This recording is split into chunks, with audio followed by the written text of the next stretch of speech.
A very warm welcome to the Letters to Stoics channel. Here, we don't just read philosophy as if it were a museum piece.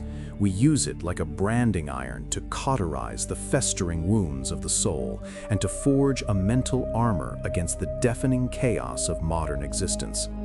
If you are tired of living on crumbs of attention, of begging for affection through glass screens, and you wish to build an existence grounded in the absolute sovereignty of your mind, this is your refuge, your temple of reason. Prepare yourself. What we are about to discuss today will tear through the veil of your most comfortable illusions and expose the naked truth you fear facing in the dark. The mirror of solitude and the shadow of the other. Have you ever stopped to think, in that sepulchral silence of the early morning hours, if what the world has conventionally called love is nothing more than a gut-wrenching fear of being alone? It is a thought that knocks on the door like an unwelcome neighbor in the middle of the night, the kind of truth we try to drown out by turning on the television, scrolling through an infinite social media feed, or uncorking a bottle of wine. And what if this visceral need to have someone close by is merely a disguise, a warm cloth placed over an open wound to avoid an encounter with the emptiness echoing inside your chest? Modern human beings have this almost pathological habit of fleeing from themselves as if running from a ghost. Nothing serves better as an escape route than getting lost in the labyrinths of someone else's life. We project the responsibility for our own happiness onto the other, transforming partners into emotional crutches. The truth is that the discomfort we feel in solitude is the most honest teacher we could ever have. It points a finger at our flaws, our deficiencies, and our inability to be good company for ourselves. Nevertheless, we insist on ignoring these lessons, preferring the noise of empty conversations and the superficial warmth of strangers' bodies over the silence of revelations that could set us free. The ancient sages of Stoicism, such as the Emperor Marcus Aurelius and the slave Epictetus, used to give us a necessary reality check. Imagine yourself now, at this very moment, on your deathbed. The room is plunged into absolute silence, save for the sound of your failing breath breaking the void. The air feels heavy as lead, and the weight of your entire journey presses your shoulders against the mattress. In this final moment, where the lights of the world begin to fade and the voices fall silent, only one question remains. Did you live your own life, or did you merely exist in the shadow of someone else? It's a punch to the gut, I know, but one must feel this pain to awaken from the deep slumber of mediocrity. The Stoics warned us about the danger of handing over our inner freedom on a silver platter, as if it were a worthless object traded for a bit of emotional security. After all, the chains we willingly accept, those we adorn with ribbons, promises of forever, and romantic names, are precisely the hardest ones to break. They do not bind the wrists, they bind the will. We have this almost sickly habit of fantasizing about these chains with pretty names like romance, companionship, or the metaphysical illusion that we have been completed by a soulmate. What a tragic concept. The idea that we are born in halves, wandering the world like fragments in search of a fit. But in the depths of the soul, something burns. Something claws at the walls of the chest, whispering that you were made for much more than being a supporting character in someone else's story. If you've ever felt that whisper, if you've sensed that truth trying to emerge from the depths of your relationships like an air bubble rising from a shipwreck, then this talk is exactly for you. First step toward sovereignty. If you refuse to abandon your own essence and want to strengthen your mind against the pressures of the world, subscribe to the channel now and turn on notifications. Do not let your soul drift in an ocean of others' expectations. Take the helm today. Love as a shield and the loss of self. We rarely play it straight about how much of our love is merely an elegant and socially accepted way of avoiding ourselves. It is effortless to get lost in the stories, the dramas, the intrigues, and the needs of others so as not to have to deal with our own internal chaos. It is the phenomenon of projection. It is easier to fix a partner's life than to face the ruins of our own discipline. The great psychologists of the soul already said that loneliness does not come from having no people around, but from being unable to communicate the things that truly matter, including to oneself. For many, a relationship is not a real bridge of connection, but a shield of defense, a way to pretend to be understood, when in truth, one has never stopped to understand themselves in the dark. The problem is that when love takes root in the infertile soil of fear, it is born as fragile as fine crystal under a blacksmith's hammer. Every trivial argument feels like the apocalypse. Every moment of distance becomes a menacing crack. The relationship ends up carrying a piano that doesn't belong to it, the impossible task of upholding not just two lives, but all the childhood traumas, professional insecurities, and existential voids of each individual. When the inevitable cracks appear, panic takes hold. People cling with tooth and nail to the edge of the precipice, negotiating away their most sacred values, silencing their most legitimate desires, and molding themselves into grotesque shapes that do not fit, just to keep the other from leaving. This isn't love. It's a shipwreck survivor's tactic. It is the desperation of someone who refuses to be left alone with that silence they have always fled. In true love, the opposite should occur, two whole beings sharing abundance. But what we see instead is an exchange of starving hostages. This is why so many people fade away within a relationship without even noticing. The process is terrifyingly subtle. You start by yielding on small, almost irrelevant things: which restaurant to visit, which movie to watch, how to spend your Sunday. It seems harmless. It feels like partnership. But then the concessions grow like a snowball rolling down a mountain. You start hiding parts of yourself because you know the other won't understand or will judge you. You cast aside old dreams because they create tension at the dinner table. You begin adjusting your personality, not out of a will to evolve, but out of fear that being yourself might cost too much in terms of approval. In time, the person you face in the mirror each morning becomes a stranger, a faded ghost of the one who once had fire in their eyes and a thirst for the world. Reflection of the day: are you growing like a robust oak, or are you merely shrinking like a bonsai to fit onto the shelf of someone else's life? If this content is opening your eyes, leave a like so that more people can wake up from this deep slumber and reclaim their identities. The Anatomy of Independence, the Sovereign's 10 Pillars. To understand why the sharpest minds and most resilient souls often choose to walk beneath the scorching sun of solitude, we must dissect the motives that transform the state of being single into a throne of sovereignty. It is not about a lack of options, bitterness, or social incapacity. It is in fact an excess of vision and an unnegotiable commitment to the truth. 1. The altar of high standards and the rejection of mediocrity. Those who drink daily from the Stoic fountain do not accept just any company, merely to fill the empty side of the bed, or to have someone to split the utility bill with.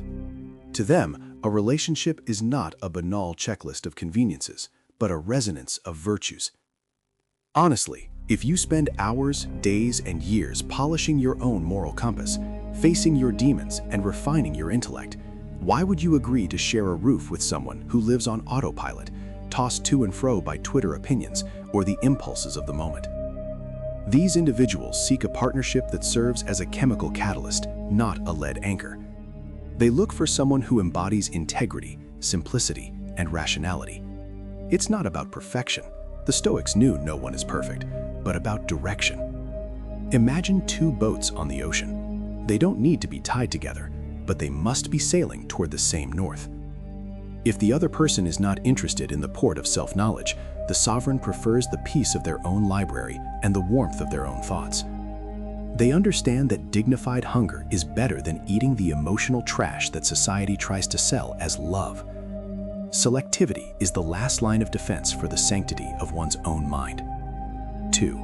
Independence as oxygen and the freedom to be. For the modern Stoic, independence is not an optional luxury. It is the oxygen that keeps their spirit alive. It is the absolute freedom to make decisions based on one's own judgment, without having to ask permission, without having to explain the obvious, or passing through an approval committee simply to exist. In a world that demands constant compromises and adjustments that look more like soul amputations, maintaining this autonomy is like keeping a candle lit during a Category 5 hurricane. They value the ability to wake up and decide to explore new paths, create subversive art, study obscure themes, or simply remain in silence for 3 days straight, without the invisible shackles of someone else's expectations. The sovereign's happiness is not a satellite that needs to orbit another person to reflect light. It is a fixed star, a sun of its own that shines from the inside out. They have discovered, often through pain, that the source of joy is locked within, and they have no intention of handing the key to someone who might lose it or use it as a bargaining chip. 3. Healthy skepticism of the stage and the spectacle. This isn't about cheap cynicism or being cold-hearted, but about having a hawk's eye for falsehood. They observe the emotional turbulence of the couples around them, the childish bickering for crumbs of attention, the chronic insecurity disguised as romantic jealousy, the financial dependency that turns into a prison with golden bars. They look at the stage of society and see exhausted actors with deep circles under their eyes, repeating lines they no longer believe in, just to maintain appearances at a family dinner or in a social media photo. The Stoic prefers to maintain their emotional equilibrium, their ataraxia, rather than enter a game of give and take, where, more often than not, the currency of exchange is their own peace of mind. They seek connections that go beyond biology, fleeting carnal desire, or social convenience.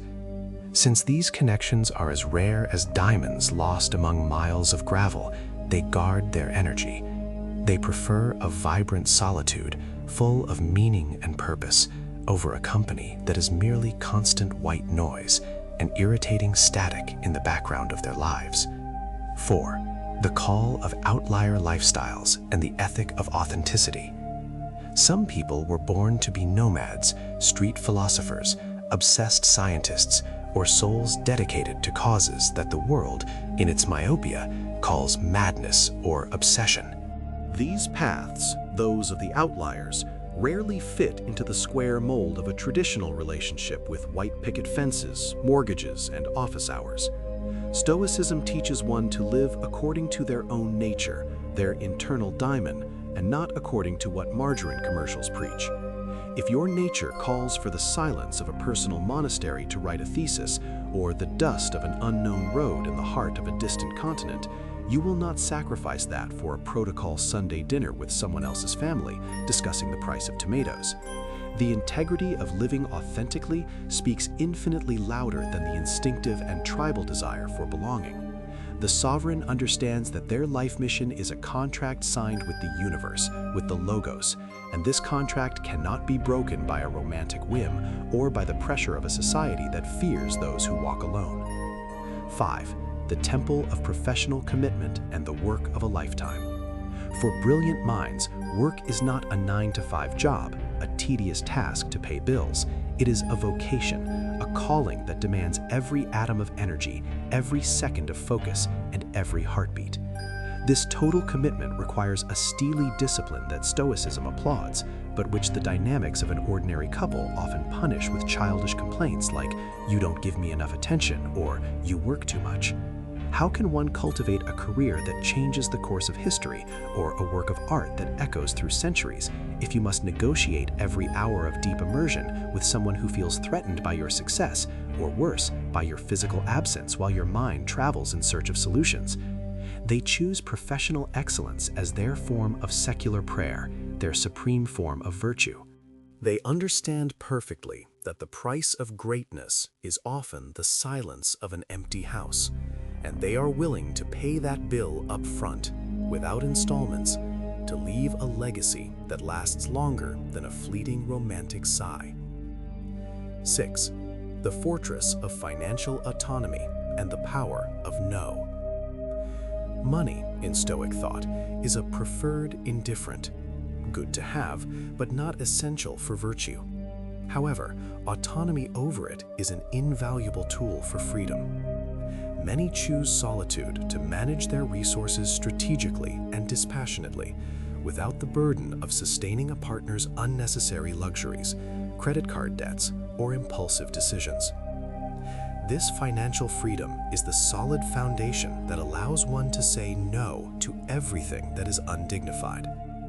It allows for investment in one's own growth, in books that weigh like gold, in courses, in journeys of knowledge, or in silent charity, without needing to answer to anyone. Having total control over your economic destiny ensures that your will never be bent by material necessity. The sovereign is their own bank, their own investor, their own beneficiary, and above all, the sole owner of their choices. Letters to Stoics challenge. Write right now in the comments, "I am the sole author and editor of my story." Declare your independence today and inspire others to stop living as poorly written drafts of other people. 7. Fulfillment in platonic bonds. Friendship as supreme virtue. Who spread the lie that only romance has the power to nourish the human heart? The sovereign debunked this long ago. They find deep, almost mystical satisfaction in loyal friendships, in those conversations that cross the night about the nature of the cosmos, the brevity of life, and the destiny of humanity. These bonds offer stability, reliability, and intellectual understanding without the hormonal roller coaster and possessive drama that erotic love usually brings along. Friends who walk the same philosophical path are living treasures, human compasses. They respect your sacred space, challenge your intellect with difficult questions, and do not try to fix or change you to fit their selfish needs. The Stoic community is built on mutual respect and the genuine joy of seeing the other flourish in their own unique individuality. For the sovereign, a coffee and silence or a heated debate with a true friend is worth more than 1,000 empty dates based on appearances and social protocols. 8. The pursuit of unconventional goals, the eagle's solitary flight. If your life goal is to reach a high state of consciousness through meditation, to master a dead language purely for the pleasure of understanding, or to build a foundation that cures a neglected disease, you simply do not have the time nor the patience for the petty labels and rituals of what is considered socially acceptable. Stoicism gives the intellectual green light for you to solemnly ignore the judgment of the masses, who always try to pull those who dare to fly high back down to the muddy ground of normalcy. These goals demand absolute flexibility of schedule and an intensity of thought that daily coexistence, with its trivial interruptions, often fragments and destroys. The sovereign prefers the peace of mind that comes from following their North Star without having to explain the path, the cost, or the why to those who cannot see an inch beyond their own navel. Their satisfaction springs from fulfilling the logos, the higher purpose of universal reason, and not from collecting likes on staged couple photos at some generic tourist destination. 9. The wisdom of scars, the past not as a burden, but as a mentor. They do not flee from the memory of pain, they dissect it on a mental operating table. Past experiences, often traumatic, have served to show that opposing paths do not cross for long without generating festering and unnecessary wounds. Instead of repeating the mistake like a scratched record, seeking in the next partner a cure for the previous one, they choose solitude as a safe harbor for healing and deep reflection. They have learned, the hard way and through many sleepless nights, that peace of mind is the most expensive and volatile asset a human being can possess. Handing over this treasure to anyone promising a bit of fleeting human warmth or a cheap compliment is, at the very least, a terrible life strategy. The selectivity of those who choose to stay alone is not unresolved trauma, It is applied wisdom.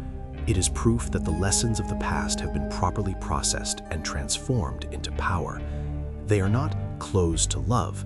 They are open only to what is legitimate, rare, and truly enriching. 10. The sacred joy of solitude, the encounter with the inner God. Finally, we reach the reason that crowns all others, the peak of the mountain. They have learned to love their own company with an intensity and serenity that the world, in its frantic rush, can barely comprehend. In the absolute silence of their room, or walking alone along a forest trail where only the wind speaks, they feel the vibrant presence of their own soul. Solitude is not emptiness, it is the maximum fullness of being present for oneself. It is in this private sanctuary that they align their actions with their most cherished principles, without the noisy interference of external opinions or the desire to please. They cultivate the patience of a monk, the mindfulness of an observer, and the self-sufficiency of a god. They do not need someone to pat them on the back or tell them they are good, smart, or attractive for them to believe it. They are the captain, the navigator, and the sole passenger of their vessel, finding an indescribable beauty in the contemplation of the universe and in the harmony of a mind that has discovered it needs absolutely nothing external to be at peace. The flight of the outlier. Why do you bother the herd so much? Modern society, with its algorithms and social pressures, is an efficient machine for grinding down individuality. It loves predictability because predictable people consume the same products, watch the same series, and are easy to keep quiet through the fear of cancellation or exclusion. If you follow the pre-established script, buy a house, finance a car in 60 installments, have 2 children to perpetuate the cycle, and complain about your spouse at Friday's happy hour, you are accepted. You are one of us. You are safe. But when you decide to be an outlier, a point outside the curve, someone who lives according to their own laws and who seems not to need anyone else to smile, you become a direct threat to the psychological comfort of the majority. Your freedom bothers them because it is a living reminder of the prison of others.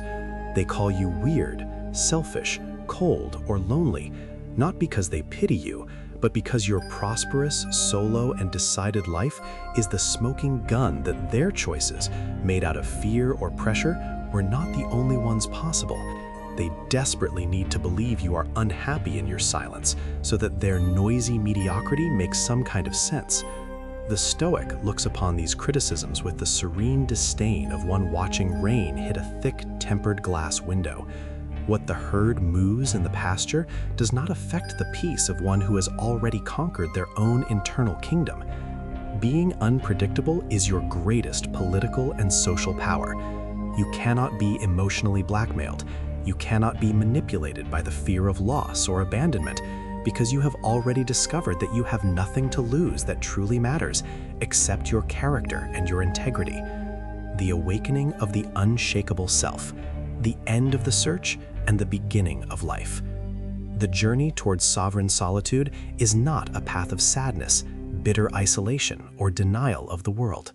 It is exactly the opposite. It is the path of the ultimate affirmation of life.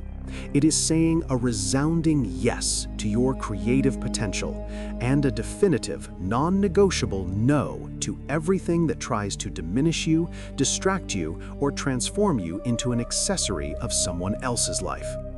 When you finally find this version of yourself, this being who does not tremble before silence, who does not seek desperate approval in strange eyes, and who feels deeply at home wherever their mind is, you realize with blinding clarity that the idea of being incomplete was the biggest lie marketing and culture ever told you. You were always the whole work, the full painting, the book with a beginning, middle, and end. Other people are merely guests who may be invited to appreciate the gallery, but they will never, ever be the owners of it. Solitude will test you. It will whisper your deepest flaws in your ear during nights of insomnia. It will show you the cracks in your armor of arrogance, and it will ask you with a cold voice if you are truly strong enough to continue without the applause of the crowd. But if you persist, if you have the guts to sit with your own pain and your own boredom until they transform into wisdom and stillness, you will emerge as something new, something unbreakable. You will stop looking for someone to make you happy, an unfair burden for any human being to carry. You will become the overflowing source of your own joy, and if someone legitimately crosses your path, it will be to share the abundance of a life that is already epic, complete, and magnificent on its own. You will no longer be a beggar of affection. You will be a king offering a feast. Protect this flame with your very life if necessary.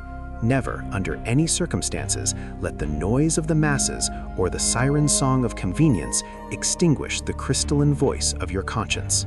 Absolute freedom is not in conquering territories, accumulating followers, or having control over others. It is in conquering yourself, in governing your impulses, and in being your own best friend. And this conquest, my dear friend, is a solitary, majestic, and necessary flight that can only be made by you. Did you enjoy this deep exploration of the soul? Then be sure to check out the other videos here on the channel that help polish your stoic mind against the hardships of the modern world. Subscribe, like, and above all, apply what you've learned. Wisdom is the only inheritance that thieves cannot steal and that time cannot corrode. We'll see you at our next encounter, here at Letters to Stoics. Stay firm, stay sovereign.